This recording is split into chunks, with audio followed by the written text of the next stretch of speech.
মঙলবাৰে যোৰহাট সদৰ থানাত দেখিবলৈ পোৱা গ'ল এক বিশেষ দৃশ্য। থানাত সজাই থোৱা আছে বিভিন্ন ডিজাইনৰ সোণ ৰূপৰ অলংকাৰ, লগতে আছে কাঁহৰ বাচন বৰ্তন, মন্দিৰৰ বিভিন্ন সা সামগ্ৰী, বিভিন্ন নামী দামী মোবাইল, যেন এখন প্ৰদৰ্শনীহে। দৰাচলতে বিগত কিছুদিনত যোৰহাটৰ একাংশ বাসগৃহত সংঘটিত চুৰিকাণ্ডৰ মূল অভিযুক্তক গ্ৰেপ্তাৰ কৰিছে আৰক্ষীয়ে, আৰু তাৰ পিছতে উদ্ধাৰ কৰিছে এইসমূহ চুৰি সামগ্ৰী। যোৰহাট সদৰ থানাৰ এটা আৰক্ষীৰ দলে পুলিবৰৰ শাহপুৰীয়া গাঁৱৰ উজ্জ্বল বৰা নামৰ মূল অভিযুক্তটোক গ্ৰেপ্তাৰ কৰিছে।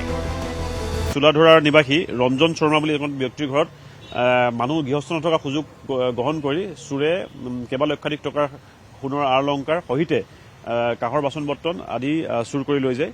অৱশেষত যোৱাকালি ৰাতি সেই আমাৰ সফল অভিযানৰ পৰিসমাপ্তি ঘটিলে, আৰু যোনটো আমাৰ এইকেইদিন চোৰৰ কাৰ্য সংঘটিত কৰিছিলে উজ্জ্বল বৰা বুলি পুলিবৰৰ নিবাসী হাঁহপুৰীয়া গাঁৱৰ, তাক আমি ইতিমধ্যে কৰায়ত্ব কৰিছোঁ।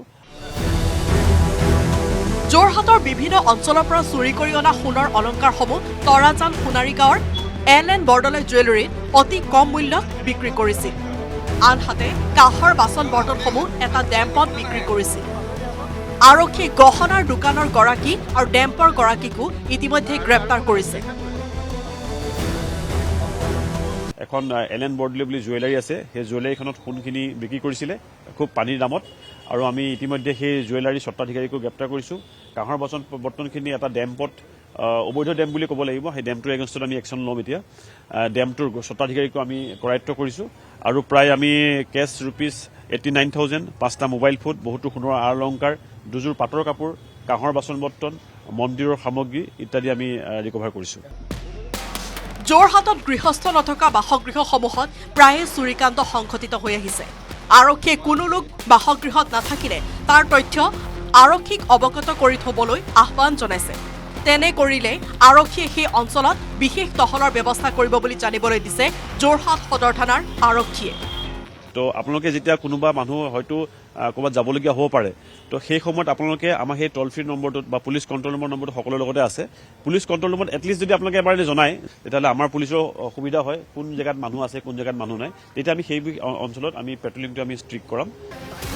একাংশ সোণাৰী দোকান আৰু ডেম্পৰ সহায়তে চোৰে ধাৰাবাহিকভাৱে সন্ত্ৰাস চলাই যাবলৈ সক্ষম হোৱাটো পুনৰবাৰ প্ৰমাণ হ'ল এই ঘটনাৰ পিছতে। যোৰহাটৰ পৰা গৌতম বৰাৰ report, news 18 Assam north east.